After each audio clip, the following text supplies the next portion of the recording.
Non, mais pourquoi donc vous pensez que Dieu est terne et ennuyeux et veut que tout soit laid et moche et soit sans gaieté et nous donner des tas de règles et réglementations? Laissez-moi vous dire quelque chose. La Bible dit que Dieu siège dans les cieux et rit. Et il a mis en nous un rire parce qu'il s'attend à ce que nous l'utilisions. Nous devons rire et rire et rire et rire et rire et rire et rire. Et rire et rire et rire et rire.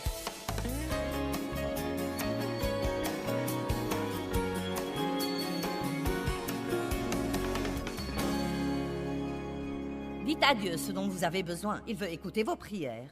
Mais ensuite, arrêtez. Et dites, que puis-je faire pour toi aujourd'hui?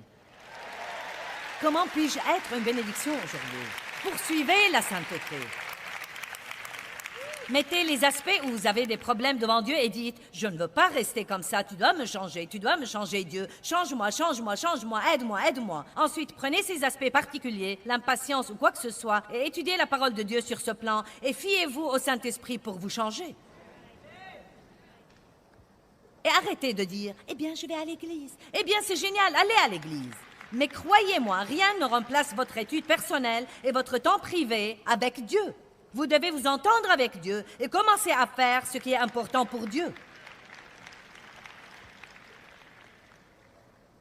Je crois que je m'amuse plus que vous, mais...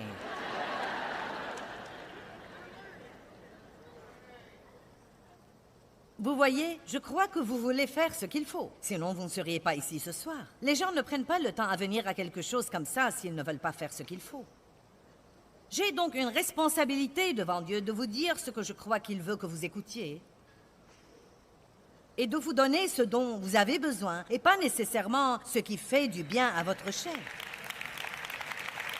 Amen. Et si vous n'aimez pas ça maintenant, vous l'aimerez plus tard. Et je loue les gens qui me regardent à la télévision. Il est trop tôt pour que quelqu'un vous crie après, comme je crie parfois après les gens. Certains me regardent en ce moment et il est 4 heures du matin là où vous êtes et je dis « Sortez de ce lit, cherchez Dieu et poursuivez la justice, menez une vie sainte. Arrêtez d'être nonchalant, arrêtez d'être paresseux. Ayez faim et soif de la justice. » Et vous êtes comme « Mon Dieu, je ne suis même pas encore réveillé. » Tu ne peux pas être gentil avec moi et me dire combien Dieu m'aime. Je fais ça. Demain, je vous dirai probablement ça. Nous devons avoir les deux. Vous devez être encouragé pendant que vous faites le voyage. C'est pourquoi je vous dis que vous avez tout ce qu'il faut. Vous êtes saint. Ce n'est vraiment pas sorcier. Tout ce que nous devons faire, c'est de laisser Dieu briser le vase d'albâtre. Le briser pour que vous vous répandiez. Briser le vase d'albâtre. Alléluia. Vous savez, j'ai remarqué dernièrement, et j'ai partagé ça à la chapelle l'autre jour, la fierté que je vois chez les gens qui se font appeler chrétiens est absolument écœurante.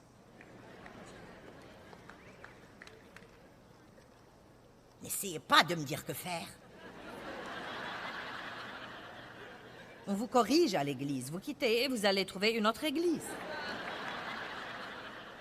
Vous avez un ami qui vous affronte et maintenant, tout à coup, eh bien, tu n'es pas mon ami si tu vas me parler comme ça. Je suis plus votre ami en vous faisant ce que je fais que si je vous disais tout ce que vous voulez écouter. Parce que je cours un risque. Avec ce que je fais ce soir, je cours le risque de ne pas vous revoir parmi nous demain. Je cours le risque de ce que vous éteignez la télé. Mais vous pouvez changer de chaîne. Il se peut que je sois là aussi.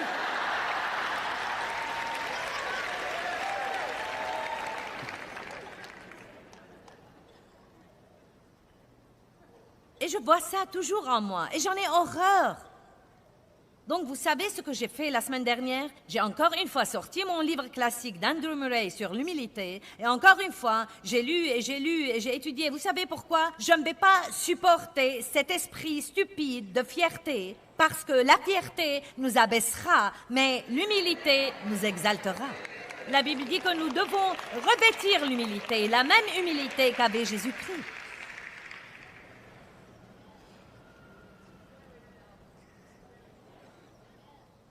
Personne ne peut rien nous dire, nous savons tout. Et vous savez, malheureusement, parfois, plus une personne croit qu'elle sait, plus elle a du mal à voir un autre point de vue que le sien. Et donc, quand vous êtes comme ça, vous ne pouvez rien apprendre. Non, mais...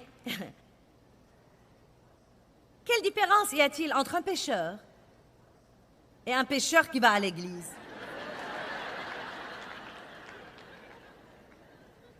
Oui, nous faisons ce qu'il ne faut pas. Nous péchons, mais nous sommes la justice de Dieu en Christ. Comment pouvons-nous rester les mêmes? Comment pouvons-nous avoir la sainteté de Dieu en nous? Comment pouvons-nous voir les choses merveilleuses et puissantes que Dieu a faites pour nous et ne pas y répondre? Jésus a dit, si vous m'aimez, vous m'obéirez. Vous savez quoi? Si vous ne savez pas obéir à Dieu, passez plus de temps à tomber plus profondément amoureux de lui, et plus vous l'aimerez, plus vous allez lui obéir. Vous ne pourrez pas vous en empêcher.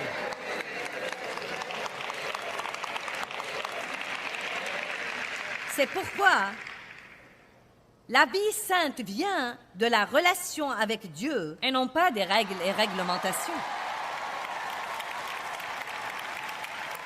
Vous ressemblerez à celui que vous fréquentez. Poursuivez la sainteté. Écoutez, vous n'êtes pas censé être arrivé, mais vous devez poursuivre. Vous savez, je parle de mes années avant de devenir une chrétienne sérieuse. Et il y a une différence entre un chrétien et un chrétien sérieux. Quand vous devenez sérieux, vous serez prêt à souffrir un peu pour être ce que Dieu veut que vous soyez. Laissez-moi vous dire quelque chose. À ce stade-là de ma vie, je suis une femme très soumise. Et vous savez quoi, quand j'ai commencé... Oh mon Dieu, je ne saurais même pas vous dire la tristesse et la douleur dans mon âme. Quand Dave me disait de faire quelque chose que je ne voulais pas faire ou que je désapprouvais et que Dieu me disait de ne pas lui répondre. Non, mais je pensais... Oh. Non, mais j'aurais voulu sortir de la pièce, sortir de la maison. Non, mais je ne cherchais qu'à vivre pour Dieu, mais c'était douloureux. Vous savez pourquoi? Parce que j'avais tous ces bons trucs dans mon esprit, mais dans mon âme, j'étais pleine de rébellion, parce que des hommes avaient abusé de moi et m'avaient maltraité, et je m'étais fait des vœux. Aucun homme ne va jamais me dicter sa volonté. Personne ne va jamais me bousculer de nouveau. J'avais un accord avec moi, et Dieu voulait que j'aie un accord avec lui. Allez, maintenant. Je m'occupais de moi. Tu ne vas pas me blesser, tu ne vas pas me parler comme ça, tu ne vas pas me maltraiter, je vais m'en aller.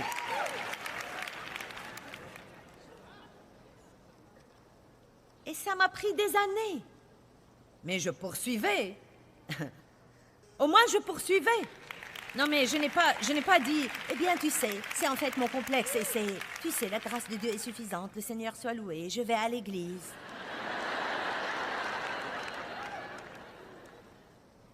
La grâce n'est pas une excuse pour vivre n'importe comment. C'est la puissance pour ne pas avoir à faire ça. Vous m'avez entendu? J'aime ça. L'apôtre Paul a dit dans Galates 2:21, « Je ne rends pas inutile la grâce de Dieu. Si vous croyez à la grâce, laissez-la vous changer. » Ne la prenez pas comme une excuse. Eh bien, on a abusé de moi. Nous devons en finir avec les excuses. Quelle que soit la raison pour laquelle vous êtes comme ça, ne la laissez pas être une excuse pour rester comme ça.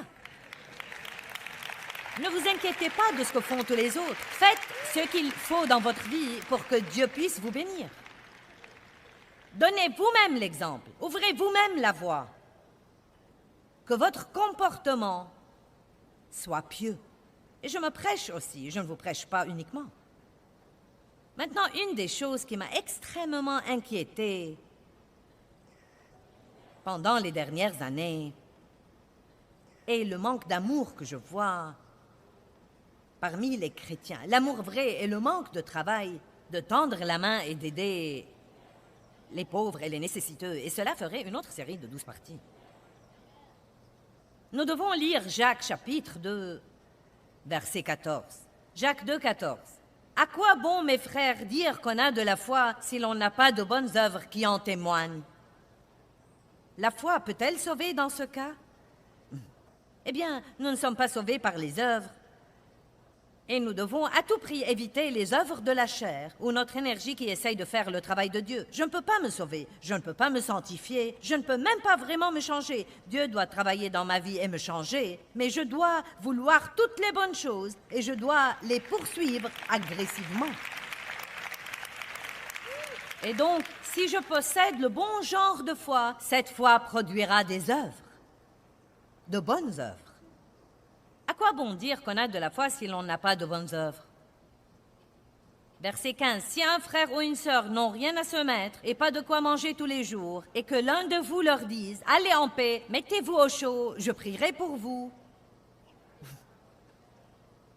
Dieu m'a dit quelque chose que je n'ai pas aimé il y a quelque temps. Je priais pour quelqu'un un matin pour que Dieu fasse quelque chose pour lui fournisse quelque chose. Dieu a dit, pourquoi tu me demandes de faire des choses que tu pourrais faire toi-même et tu ne veux pas les faire?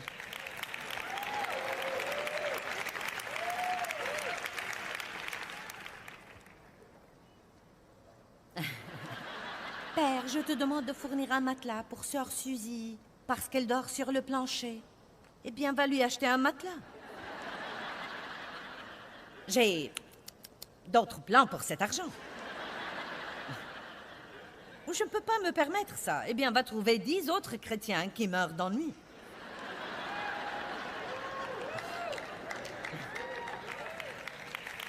Allez, déclenchez quelque chose. Soyez un leader. Soyez un chef de bande. Joignez-vous à la bande de Dieu. Dites, sœur Untel a besoin d'un matelas et c'est tout ce que je peux fournir, mais... Je me demandais si vous pourriez m'aider. Pourriez-vous m'aider? Pourriez-vous m'aider? Pourriez-vous m'aider? Et nous le ferons livrer sans même lui faire savoir d'où il est venu. Et elle remerciera Dieu tout le temps. Oh, merci Dieu, merci Dieu, merci, merci, merci Dieu, merci. Et ensuite, elle vous racontera tout sur le miracle que Dieu lui a fait. Et vous saurez que vous commencez à devenir un agent dans les services secrets. Au service de Dieu.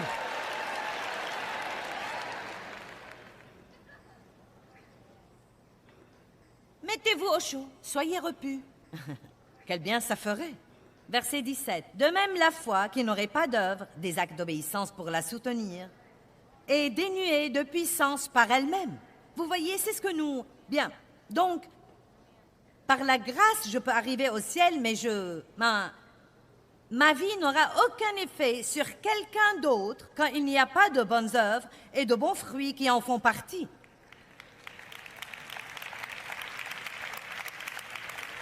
C'est pourquoi nous vous avons demandé d'apporter des couches pour bébé et des lingettes ce week-end. Nous voulons dire quelque chose à cette ville.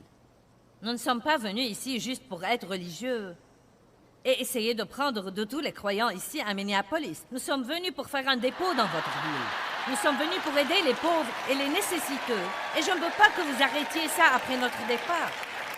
Soyez des leaders, déclenchez quelque chose dans votre église.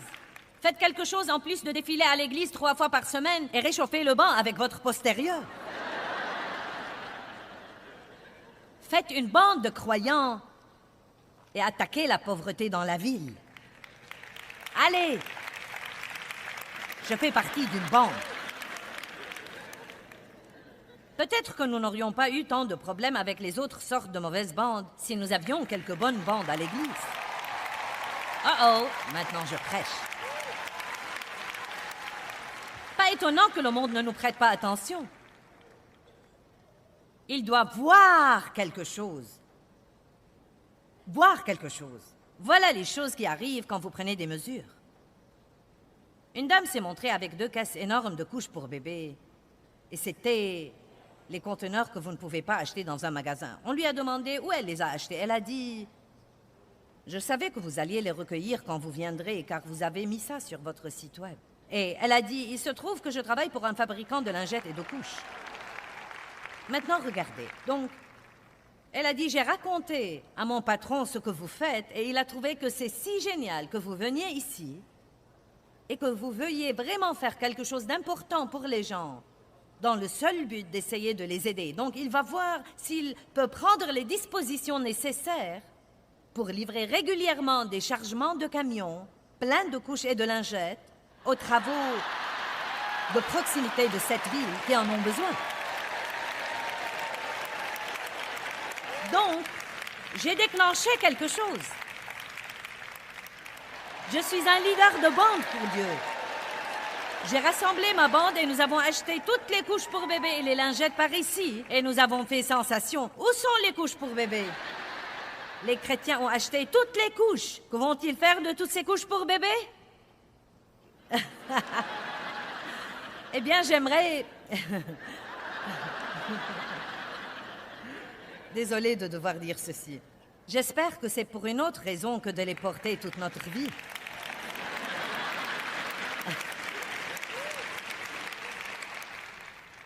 Je n'ai pas pu m'en empêcher, je devais le dire. Nous avons eu tellement de couches pour bébé que nous disons « Venez demain et apportez des couteaux, des fourchettes et des cuillères en plastique. » N'est-ce pas amusant? Qu'est-ce que ça peut vous coûter? Un peu d'argent et un peu de temps? Et maintenant, vous sentez que vous faites partie de quelque chose. N'est-ce pas que ça vous enthousiasme comme quoi je fais partie de ça, je fais partie de la bande? Amen? Oh, je m'amuse tellement que je peux à peine le supporter. La foi qui n'aurait pas d'œuvre est morte et n'a pas de puissance. Maintenant, juste avant de finir ici, je dois dire quelque chose parce que la sainteté n'est pas le légalisme. Quelle que soit l'idée que les gens avaient de la sainteté, elle est vraiment devenue un gâchis et un cauchemar. Et elle a rebuté beaucoup de gens parce que la sainteté est devenue ne pas fumer, ne pas boire, ne pas jurer, ne pas danser, ne pas jouer aux cartes, ne pas aller aux fêtes, ne pas porter de jolis vêtements, ne pas se maquiller, ne pas mettre de bijoux, ne pas avoir une jolie coiffure et couper ou ne pas couper ses cheveux selon la marque de religion qu'on suit. Et Dieu nous met en garde d'avoir un tatouage, ou si vous êtes un homme, de mettre une boucle d'oreille. Non, mais cela fera basculer les gens religieux.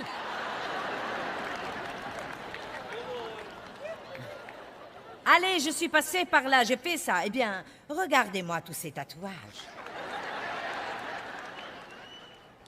Eh bien, est-ce que tu vois cet homme qui met une boucle d'oreille? Eh bien... Je n'ai pas vraiment le temps de leur faire justice, mais... Dans Ésaïe 44, 5, il dit « L'un dira, j'appartiens au Seigneur, l'autre s'appellera du nom de Jacob, et un autre écrira ou même marquera ou tatouera sur sa main, je suis au Seigneur. »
Eh bien, il y a des versets là-dedans quelque part qui disent de ne pas faire ça.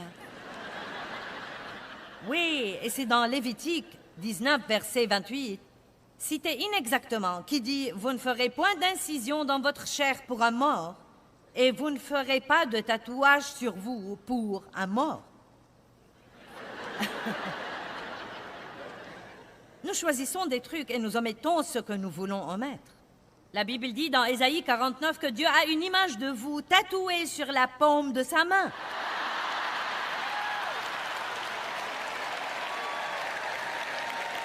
Je suis vraiment sur le point d'aller me faire tatouer.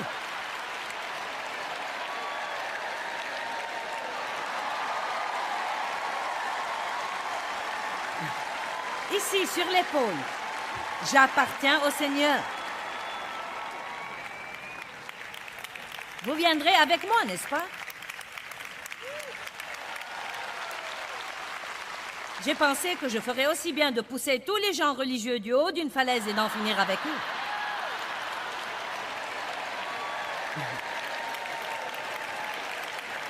Il a fallu à Dave un peu de temps pour s'habituer à cette idée. Il me disait, je ne sais pas, n'est-ce pas qu'il ne le faut pas? N'est-ce pas que la Bible dit de ne pas faire ça? Pourquoi ferais-je ça? Juste pour exaspérer les démons religieux, aucune autre raison. Car j'ai vécu dans l'esclavage à cause du légalisme. Et tout le légalisme, c'est des choses que vous ne pouvez pas faire. Laissez-moi vous dire quelque chose. Ce n'est pas ennuyeux de servir Christ. C'est tellement amusant et il y a tellement de choses que vous pouvez faire. Et non seulement ça, vous pouvez encore en jouir. Et puis-je vous dire quelque chose? Nous nous amusons ici ce soir plus que quiconque qui s'enivre et qui se réveille avec une gueule de bois.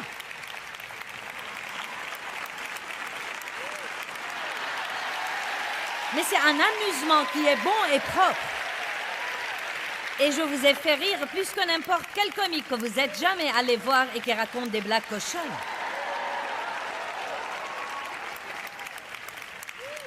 Vous devez voir un peu de trucs là-dedans. Non mais...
Dans Ézéchiel 16:9, il y avait un grand banquet et une célébration, et Dieu a mis à tous des boucles d'oreilles et des anneaux de nez.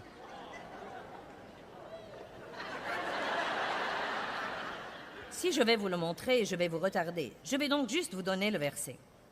Vous pouvez le chercher. Ézéchiel chapitre 16, 9 à 13. Puis dans un autre endroit, il a puni les Israélites pour avoir porté des boucles d'oreilles parce qu'ils le faisaient comme un banquet à Baal. Donc voilà l'essentiel. Il s'agit de votre motif et pourquoi vous faites les choses.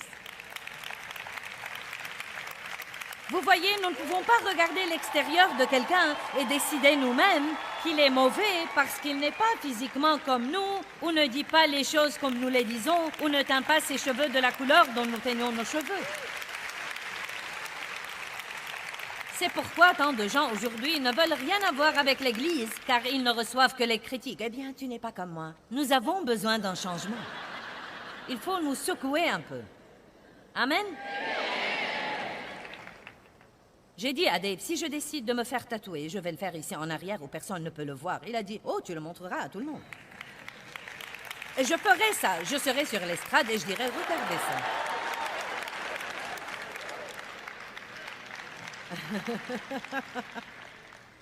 Nous aurons un nouveau flash d'information. Meyer se fait tatouer.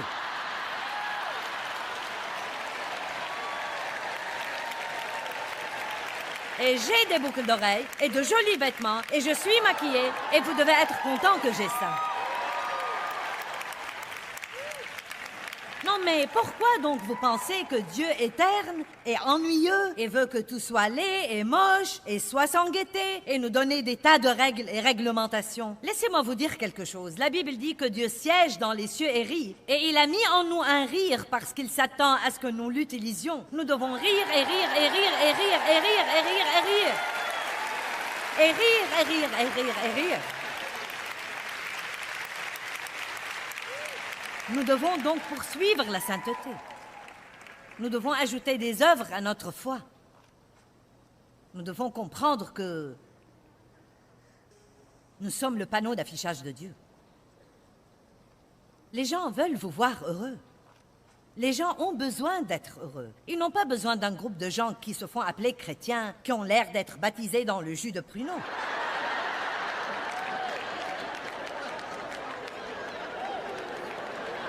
J'ai lu dernièrement une histoire et je vais vous la raconter et clôturer. Une petite fille va rendre visite à son grand-père qui est un homme très religieux. Et il habite une ferme. Et elle commence à se promener dans la ferme et voir les animaux différents. Elle va à la basse-cour et elle voit les poules soulever de la poussière et, vous savez, volter. Et elle dit, eh bien, la poule n'a pas ça. Et la pensée n'a pas quoi. Puis elle voit un cheval dans le champ qui court et a l'air bien. Et elle dit, eh bien, Pépé, il ne l'a pas. Elle voit la vache qui mange l'herbe et... Eh bien, elle n'a pas ça. Ensuite, elle entre dans la grange et voit cet âne au visage oblong, aux longues oreilles, aux oreilles tombantes. Et elle dit, il l'a! Il l'a! Et son grand-père lui dit, de quoi parles-tu? Elle lui dit, Pépé, il a la religion, regarde, il te ressemble. Allez, levons-nous tous.